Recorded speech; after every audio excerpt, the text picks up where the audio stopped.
Hi everyone, happy Mother's Day weekend to all our mamas out there. We would be nothing without you. We hope you have a great and blessed weekend. Thank you for being our superheroines.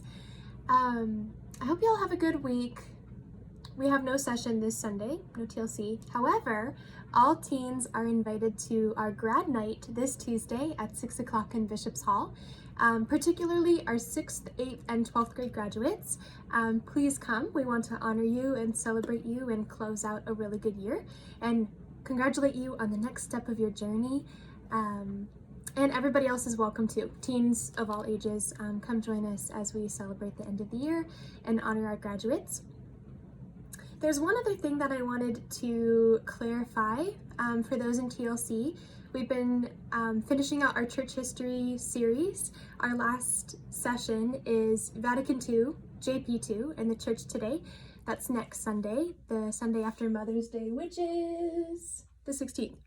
But I did want to clarify something from this past Sunday as well. We had a lot of fun putting Martin Luther on trial and learning about the Protestant Reformation and that rift that we're still working to repair 500 years later, that created a lot of Christian denominations.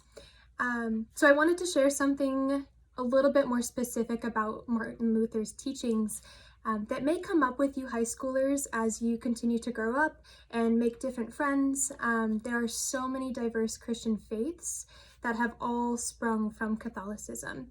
And we talked about that cherry picking or that cafeteria Christianity, where you kind of go down the line and like pick, oh, I like this teaching, but I'm not a fan of this, or I'm going to adapt this teaching.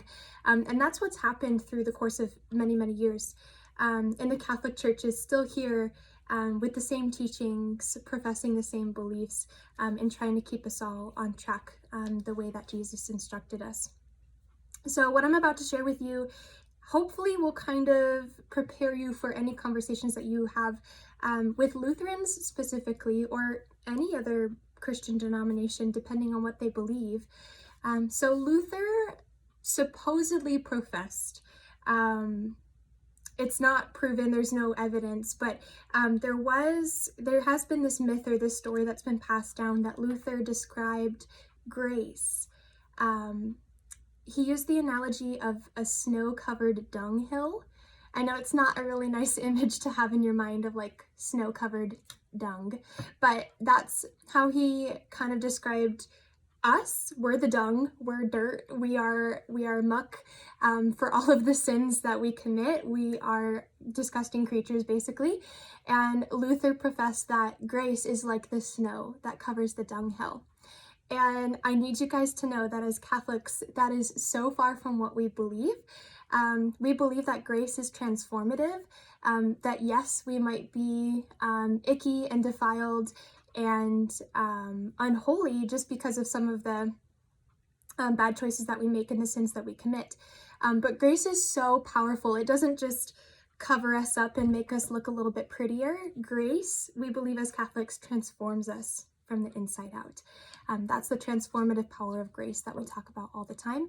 Grace is God's very life within us, and God is not bound or limited by our own human mistakes. He loves us enough to transform us and make us better and holy. And while we might get icky again along the way, grace is there to transform us and pull us back. Thank God for confession. So this belief of Luther's really started this whole idea of faith versus works and this other concept of total depravity. Again, I wanted to share this with you guys in case it ever comes up in your conversations with friends of different faiths. Basically, Luther struggled. He kind of lost it towards the end of his life. He really, really struggled with this idea that humans can't help but sin.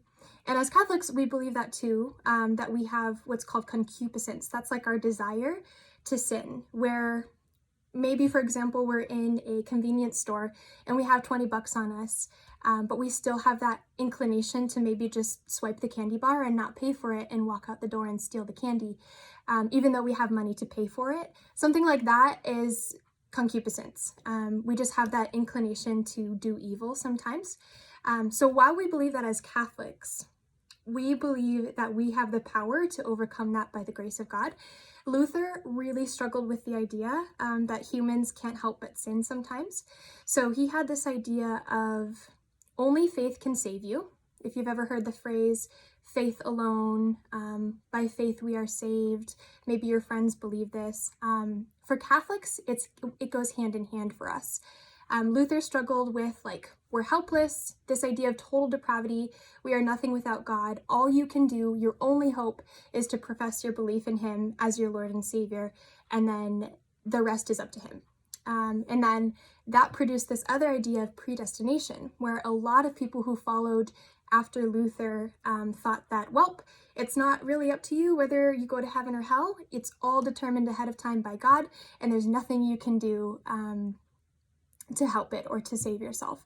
And as Catholics, we don't really believe that. In the letter of James in the New Testament, that's where we see faith with works. James says faith without works is dead. So as Catholics, we believe it's within our power to cooperate with God and his grace that transforms us to make better decisions and pave our own path to heaven with God walking alongside us. It's not this distant, disconnected relationship that we have with God. We cooperate with him in his grace to live holier lives. And while we believe that faith is so important and so necessary to get to heaven, works go hand in hand with that. So that's your guys' little theology lesson for the week. If you have questions about the Protestant Reformation, the Enlightenment period, or anything that I shared in this video, jot it down and share it with us next Sunday, the 16th at TLC, as we wrap up our church history series. I hope you guys have a great week. I hope to see you this Tuesday at Grad Night, and we'll talk to you soon. God bless you all.